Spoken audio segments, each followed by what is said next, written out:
তরুণদের মাধ্যমেই পরিবর্তন আসবে। এ কথা আমরা শুনতে শুনতে এত অভ্যস্ত হয়ে গেছি যে আমাদের কাছে এখন এটা অনেকটা থিওরিটিক্যাল কথা মনে হয়। কিন্তু বাস্তবতা হলো সিরাতের মধ্যেও কিন্তু আমরা দেখি তরুণদের মাধ্যমেই পরিবর্তন এসেছে। রাসূল সাল্লাল্লাহু আলাইহি সাল্লাম যখন মক্কায় দাওয়াত দেওয়া শুরু করলেন, তখন কুরাইশদের লিডারশিপের ২ টা স্তর ছিল। এটা কিন্তু আমাদেরকে বুঝতে হবে। হ্যাঁ, টপ লিডারশিপ যারা ছিল এরা ছিল প্রবীণ ব্যক্তি, একদম মানে অনেক বয়স্ক। হ্যাঁ, যেমন ওয়ালিদ ইবনুল মুগিরা, উতবা ইবনে রাবিয়া এই মানুষগুলো ছিল টপ লিডারশিপ। তারা ছিল অত্যন্ত সিনিয়র মানুষ। তারা মক্কার ডে টু ডে অপারেশন দেখতো না। নির্বাহী কাজ তারা দেখতো না। কিন্তু তারা ছিল অনেকটা মানে বলতে পারেন বাংলাদেশের প্রেসিডেন্টের মতো। হ্যাঁ? যে চূড়ান্ত যখন কোনো একটা সিদ্ধান্তের প্রয়োজন হতো, তখন এই চূড়ান্ত সিদ্ধান্তে গুরুতর প্রয়োজনে চূড়ান্ত সিদ্ধান্তগুলো তারা দিতেন। তাদের মতটাই ছিল ফাইনাল। কিন্তু ডে টু ডে কাজ তারা দেখতো না। এটা অনেকটা আলংকারিক একটা পদের মতো তারা নেতা ছিলেন। এই পর্যায়ে নেতাদের মধ্যে উল্লেখযোগ্য হলেন আল ওয়ালিদ ইবনুল মুগিরা এবং উতবা ইবনে রাবিয়া। আর দ্বিতীয় স্তরের লিডারশিপ ছিল যারা মক্কার ডে টু ডে অপারেশন দেখতেন। এরা ছিল বয়সে একটু কনিষ্ঠ এবং এরা বেশিরভাগই ছিল রাসূল সাল্লাল্লাহু আলাইহি সাল্লামের সমবয়স্ক অথবা খুব কাছাকাছি বয়সের, যেমন আবু সুফিয়ান, আবু জাহাল, নাজার ইবনে হারিস, হ্যাঁ, উকবা ইবনে আবি মুআইত এই মানুষগুলো ছিল এই দ্বিতীয় স্তরের লিডারশিপে, যারা মক্কার নির্বাহী কাজগুলো দেখত। এবং এরা ছিল অত্যন্ত উগ্র। ঠিক আছে? তারা সবসময় অ্যাটাকিং মুডে থাকতো। তারা কিন্তু নেগোসিয়েশনে বিশ্বাস করত না। কিন্তু যারা টপ লিডারশিপ ছিল তারা নেগোসিয়েশনে বিশ্বাস করত। এজন্য দেখবেন যখন রাসূল সাল্লাল্লাহু আলাইহি ওয়াসাল্লাম দাওয়াত দেয়া শুরু করলেন, তখন কিন্তু আল ওয়ালিদ ইবনুল মুগিরা আ তার কাছে এসেছিল এবং আরেকজন ব্যক্তি ছিল আবু উহাইহা। সেও কিন্তু রাসূল সাল্লাল্লাহু আলাইহি সাল্লামের সাথে নেগোসিয়েশন করতে এসেছিল এবং সে কুরাইশদেরকে বলত যে, "তোমরা তাকে ছেড়ে দাও তার অবস্থার উপরে। হ্যাঁ, যদি সে বিজয়ী হয় তাহলে তোমাদেরই বিজয়। আর যদি সে হেরে যায় তাহলে তো তোমাদের কাজই হয়ে গেল।" ঠিক আছে? এটা ছিল মোটা দাগে এই সিনিয়র লিডারশিপে যারা ছিল তাদের মূল চিন্তাটা, এবং তারা চেয়েছিল যে নেগোসিয়েশন এর মাধ্যমে মুহাম্মদকে থামাতে সাল্লাল্লাহু আলাইহি সাল্লাম এই সমস্যার সমাধান করতে। কারণ তারা বুঝতে পেরেছিল যে তার সাথে সংঘাতে যাওয়ার মানে হলো কুরাইশদের মধ্যকার ভাঙন।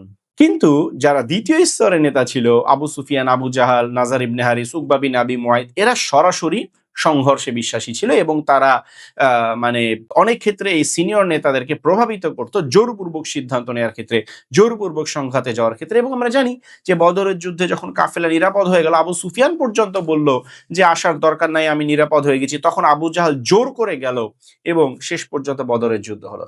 ঠিক আছে? তো যখন রাসূল সাল্লাল্লাহু আলাইহি ওয়াসাল্লাম মক্কায় দাওয়াত দেওয়া শুরু করলেন, তখন কিন্তু এই যে ২য় পর্যায়ের যারা লিডার ছিলেন, তাদের ঘরের অনেক সদস্য ইসলামে কনভার্ট হতে শুরু করলো।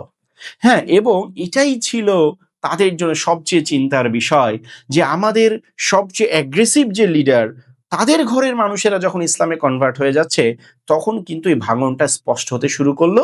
এবং অনেকটা বলতে পারেন যে তখন পুরনো মানে পুরাতন কুরাইশ এবং নব কুরাইশ এরকম একটা ভাগ বলা যেতে পারে। হ্যাঁ? যে পুরাতন কুরাইশ যারা ছিল, মানে যারা তখনো প্রচন্ড মানে তাদের পৌত্তলিকতা, তাদের শিরক এবং বাপদাদাদের ধর্মকে এত পবিত্র জ্ঞান করত, তারা কোনো ধরনের পরিবর্তনকে মেনে নিতে রাজি ছিল না।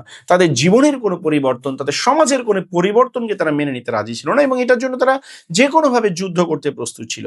এটা ছিল সেই পুরাতন কুরাইশ বা যারা বলতে পারেন আ আগের জেনারেশন, ওল্ড জেনারেশন। আমি সেই টপ লিডারশিপের কথা বলছি না, বাট স্টিল সেকেন্ড লেভেল লিডারশিপের মধ্যে এরা ছিল পুরনো ক্যাটাগরির। আর এদের ঘরে সেই সমস্ত তরুণরা ইসলাম গ্রহণ করেছিল যারা বুঝতে পেরেছিল ইসলামের মাধ্যমে আমাদের এই যে বাপদাদাদের যুগ থেকে চলে আসা এইসব ধর্মের নামে অধর্ম, এই যে শিরক, এই যে সমাজের অশান্তি, রাহাজানি, আইয়ামে জাহেলিয়াত থেকে মুক্তি দিতে পারে কেবলমাত্র ইসলাম। এবং তারা ইসলাম গ্রহণ করলো এবং এটাই কিন্তু তাদের মাথা ব্যথার মূল কারণ ছিল। এবং যখন মুসলিমরা আবিসিনিয়া চলে গেল হিজরত করে, তখন কুরাইশরা দূত পাঠালো নিয়ে আসতে। তারা গিয়ে নাজ্জাশীকে বলল, এরা এমন কিছু মানুষ যারা নিজেদের পরিবারের মধ্যে ভাঙন ধরাচ্ছে। হ্যাঁ, নিজেদের সমাজকে ত্যাগ করছে, পরিবার ত্যাগ করছে। হ্যাঁ, বাপদাদাদের যুগ থেকে চলে আসা ধর্মকে তারা পরিত্যাগ করছে। তাদেরকে তারা পাগল সাব্যস্ত করছে। এটা কিন্তু অ্যাকচুয়ালি তাদের চিন্তার বিষয় ছিল যে আমাদের সোসাইটির মধ্যে কিছু মানুষ তারা নতুনভাবে চিন্তা করতে শুরু করেছে এবং এরা ছিল কুরাইশদের তরুণ সমাজ। হ্যাঁ, মুসআব বিন উমাইর রাদিয়াল্লাহু আনহুর মতো তরুণরা ছিল এই সমাজে এবং এটাই ছিল কুরাইশদের ভয়ের প্রধান কারণ।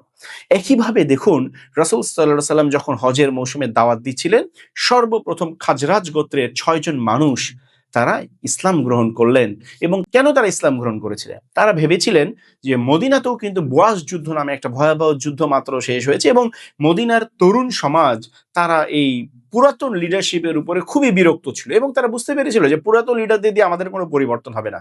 এবং ইসলামের মেসেজটা পাওয়ার পর তারা বুঝেছিল এই ইসলামের মাধ্যমেই আমাদের সমাজের পরিবর্তন আসতে পারে। এই ৬ জন যুবক পুরো সোসাইটির এগেইনস্টে গিয়ে ইসলামকে গ্রহণ করলেন। তারা তাদের এলাকায় গিয়ে ইসলামকে প্রচার করলেন। পরের বছর আরো কিছু মানুষকে সাথে করে নিয়ে আসলেন এবং আল্লাহ রাসূল মুসআব বিন উমাইরকে দিলেন সাথে। তারা চলে গেলেন। তারপরের বছর তারা ৭৫ জন মানুষ নিয়ে শপথ করতে আসলেন এবং আল্লাহ রাসূল শেষ পর্যন্ত মদিনায় গেলেন। দেখেন এই সবকিছুর সূচনা হয়েছিল ওই ৬ জন তরুণের ইসলাম গ্রহণের মাধ্যমে।